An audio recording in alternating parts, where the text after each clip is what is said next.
Olá, queridos irmãos e irmãs.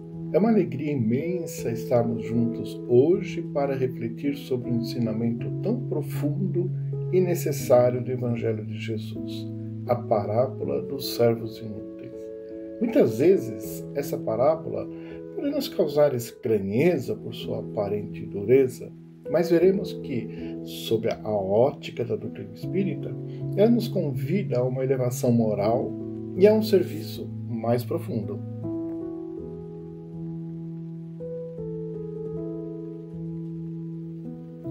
Hoje, quero convidar cada um a refletir comigo sobre 2 pontos principais.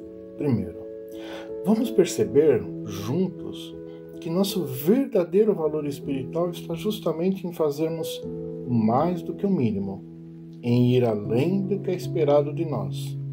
E também, lembrar que essa parábola, ainda que tenha sido dita diretamente aos discípulos de Jesus, serve de inspiração para todos que participam da seara do Cristo, todos que se esforçam para praticar o bem no dia a dia.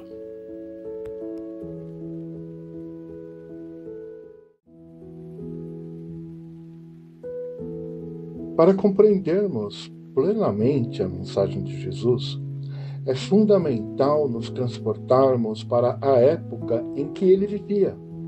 Naquele tempo, os costumes eram bem diferentes dos nossos. Imagine um trabalhador rural, um servo, após um dia exaustivo de trabalho no campo, arando, semeando, cuidando dos rebanhos, sua jornada não terminava ali.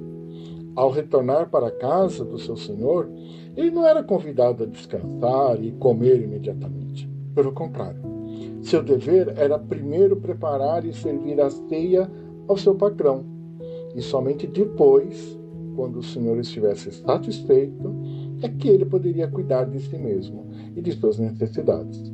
Não havia um obrigado esperando por essa conduta.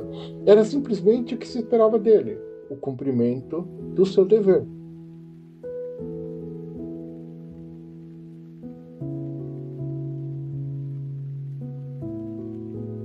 É nesse contexto que Jesus nos apresenta a parábola encontrada em Lucas, capítulo 17, versículos 5 a 10.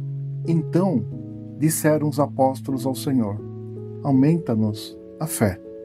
Respondeu-lhes o Senhor: se tiverdes fé como um grão de mostarda, direis a esta moreira: arranca-te e transplanta-te no mar, e ela vos obedecerá. Qual de vós, tendo um servo ocupado na lavoura, ou em guardar o gado, lhe dirá, quando ele voltar do campo: vem já e põe-te à mesa? E que, antes não lhe diga: prepara-me a ceia, cinge-te e serve-me, enquanto eu como e bebo, depois comerás tu e beberás? Porventura, terá de agradecer ao servo porque este fez o que lhe havia ordenado? Assim também vós, depois de haverdes feito quanto vos foi ordenado, dizei: somos servos inúteis, porque fizemos apenas o que devíamos fazer. Esta passagem nos faz refletir. Somos chamados de servos inúteis não por falta de valor, mas porque, diante da grandeza da lei divina e das oportunidades de serviço que nos são concedidas, o que fazemos é apenas o mínimo esperado de nós. A parábola, como veremos, foi dirigida primeiramente aos discípulos e, por extensão, a todos nós que nos dedicamos à seara do Cristo, aos colaboradores da Boa Nova.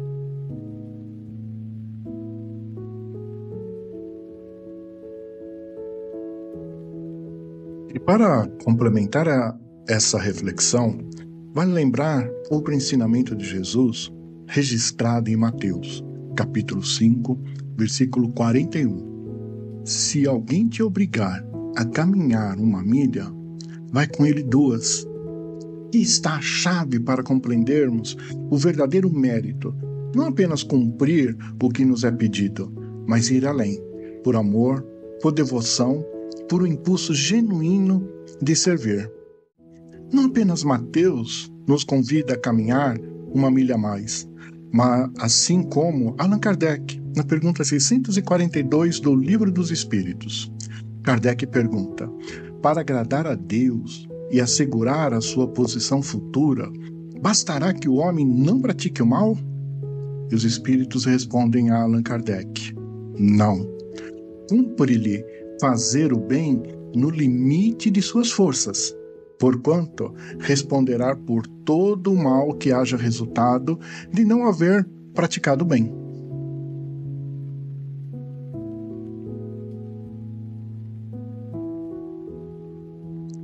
Compreendendo o contexto, mergulhemos agora na profundidade dessa parábola sob a luz do Espiritismo. Nosso primeiro ponto é que as obras fortalecem a fé. Nossa fé não pode ser apenas teórica, intelectual. Ela precisa se manifestar em ações, em obras. No Espiritismo, aprendemos que fé inabalável só é a que pode encarar a razão face a face. E essa razão nos mostra que a fé se prova no dia a dia, no devotamento ao próximo, no espírito de renúncia pessoal. Quando nos dedicamos ao bem, sem esperar nada em troca, sem calcular o esforço ou o tempo, estamos fortalecendo nossa própria convicção na bondade divina e no poder transformador do amor. Cada ato de caridade, cada palavra de consolo, cada gesto de auxílio é um tijolo que edifica nossa fé. É a fé que se move, que trabalha, que renuncia ao egoísmo e ao comodismo em prol do coletivo.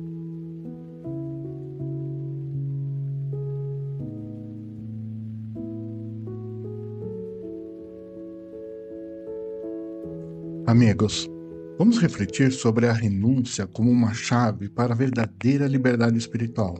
Renunciar não significa apenas sacrificar bens materiais ou tempo. É desprender-se do egoísmo, das vaidades e comodismos que nos aprisionam.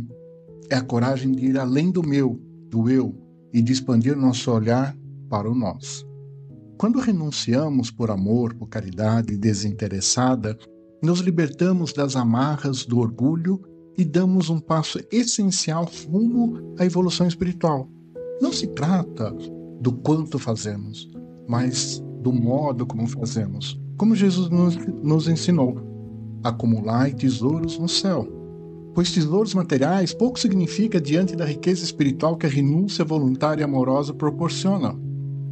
O romance Renúncia, ditada pelo Espírito Emmanuel através de Chico Xavier, nos oferece o exemplo de Alcione, um espírito de rara elevação que renunciou às glórias e à paz das esferas superiores para reencarnar no mundo. Seu sacrifício não foi motivado por qualquer obrigação, mas por um amor profundo pelos que amava, demonstrando que a renúncia é o caminho de amor supremo e de verdadeira libertação. Assim, a renúncia nos permite crescer, desapegar da ilusão, da posse e transformar nossos relacionamentos e escolhas. É uma oportunidade de transcendermos nossos próprios limites, vivendo não para nós, mas para o bem que podemos realizar por aqueles que nos cercam. Quando agimos por amor, esse ato se torna uma força poderosa que nos eleva e ilumina nosso caminho.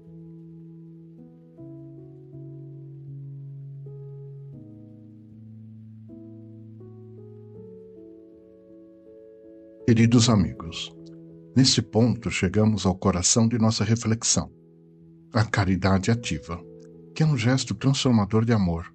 Aqui não falamos de grandes exibições ou caridade que busca aplausos, mas daquela pequenina chama que aquece os corações e brota espontaneamente de nossa essência espiritual.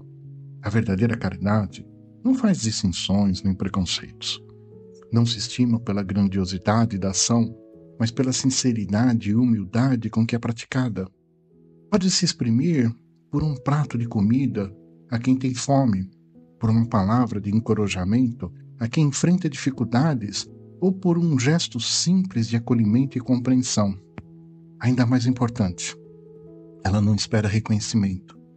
Caridade que Jesus nos ensinou é aquela que age de maneira discreta, um amor em ação, que simplesmente se antecipa à necessidade do outro com benevolência e desprendimento.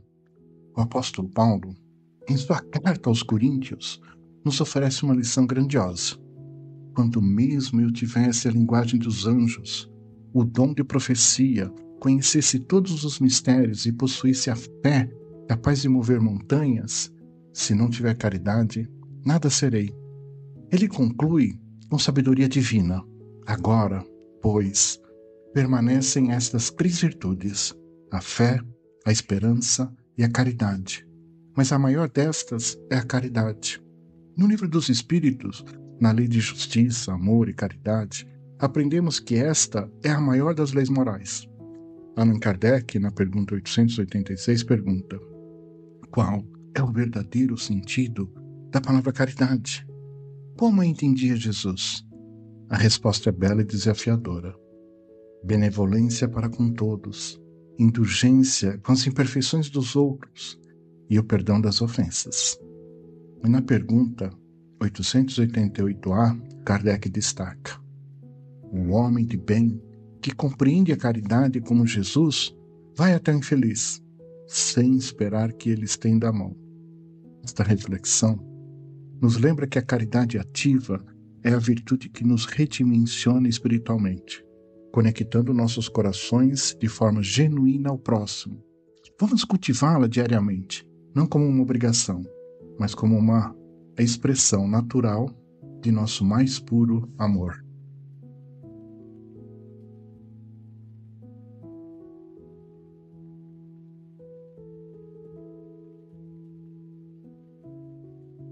E o terceiro ponto, que é a síntese da mensagem. A fé precisa se apoiar em atos de benemerência, devotamento ao próximo e em renúncia pessoal, a benefício dos semelhantes. A fé verdadeira, aquela que nos impulsiona ao progresso espiritual, não pode ser estática. Ela é dinâmica, viva e se manifesta no serviço desinteressado. Isso significa benemerência, devotamento ao próximo e renúncia pessoal. Essa combinação nos permite transcender o mero cumprimento do dever e entrar na esfera do mérito, daquele excedente de amor que a lei divina valoriza.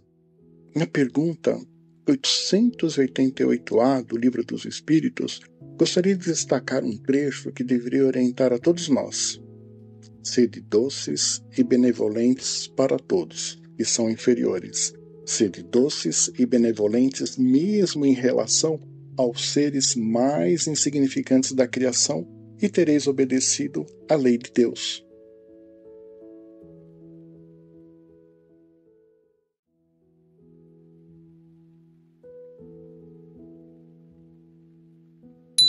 Para concluir nossa reflexão, voltemos ao ensinamento de Emmanuel no livro Fonte Viva, capítulo 7, que nos recorda a célebre lição: pelos frutos. Assim também, nosso valor não está na aparência, no vigor do tronco, na beleza das folhas ou na quantidade de galhos que ostentamos. Uma árvore não é reconhecida pela imponência de sua forma, mas sim pelos frutos que produz. É o resultado, a colheita do bem realizado que nos identifica como verdadeiros colaboradores do Cristo. Não somos servos inúteis por falta de capacidade, mas porque, ao cumprir estritamente o dever, apenas caminhamos até onde seria natural ir.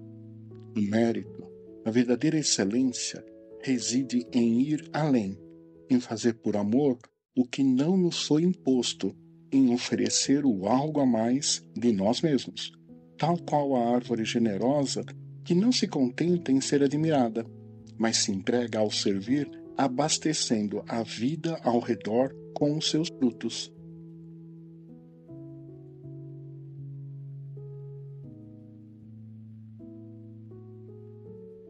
Se fizermos apenas o que nos é mandado, estaremos parados. Mas se caminharmos a milha a mais, se excedermos nas boas ações, por sincera caridade, por devotamento e renúncia, então estaremos produzindo os frutos que nos identificam como verdadeiros aprendizes do Cristo. Que a parábola dos servos inúteis nos inspire a sermos não servos inúteis no sentido de não mérito, mas servos que compreendem a vastidão do amor divino e por isso dedicam cada minuto, cada gesto, cada pensamento ao bem maior, sem buscar reconhecimento, mas apenas a alegria de servir.